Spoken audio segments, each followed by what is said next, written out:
السلام عليكم ورحمة الله وبركاته. إن الصفا والمروة من شعائر الله. సఫా మరియు మర్వా అల్లా చిహ్నాలలో, అల్లా గుర్తులలో ఒక చిహ్నం, ఒక గుర్తు.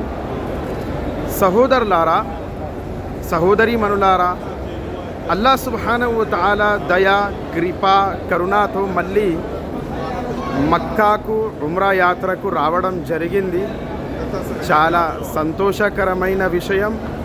అల్లా సుబ్హానహు వ తఆలాతో మనం అందరూ కూడా ఇలా దుఆ చేస్తూ ఉండాలి. అల్లాహ్ యొక్క ఇంటిని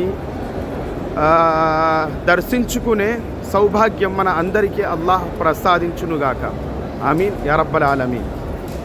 ఈ మరియు మర్వా అంటే కొండలు, గుట్టలు అని కూడా అనొచ్చు. సఫా ఒక కొండ, మర్వా ఒక కొండ. ఈ మర్వా కొండల మధ్యలో అల్లాహ్ సుబ్హానహు వ తఆలా పరిగెత్తమని మనకు ఎందుకు ఆజ్ఞాపించాడు అంటే, హాజిరా అలైహిస్సలాం, మన దాది ఇబ్రాహీం అలైహిస్సలాం గారి భార్య, ఆమె సఫా మరియు మర్వా కొండల మధ్యలో ఆమె పరిగెత్తింది. ఆ పరిగెత్తడం అల్లాహకు ఎంతో ఇష్టమైనది. అందుకోసమే అంతిమ దినం వరకు ఎవరైతే ఉమ్రా యాత్రికులు ఇక్కడికి వస్తారో, హజ్ యాత్రికులు ఎవరైతే ఇక్కడికి వస్తారో, వారు అందరిపై కూడా సాంప్రదాయం ఏమిటి అంటే, సున్నత ఏమిటంటే, వారు కూడా సఫా మరియు మర్వా మధ్యలో పరిగెత్తవలెను.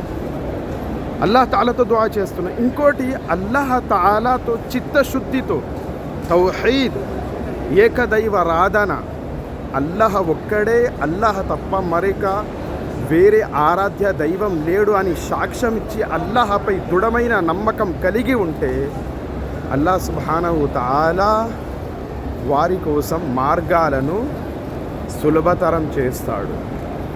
సోదరులారా, అల్లాహ్తో దుఆ చేస్తున్నాను. అల్లాహ్ ప్రతి ఒక్కరికి మక్కా యాత్ర, ఉమ్రా యాత్రకు వచ్చే సౌభాగ్యాన్ని ప్రసాదించునుగాక.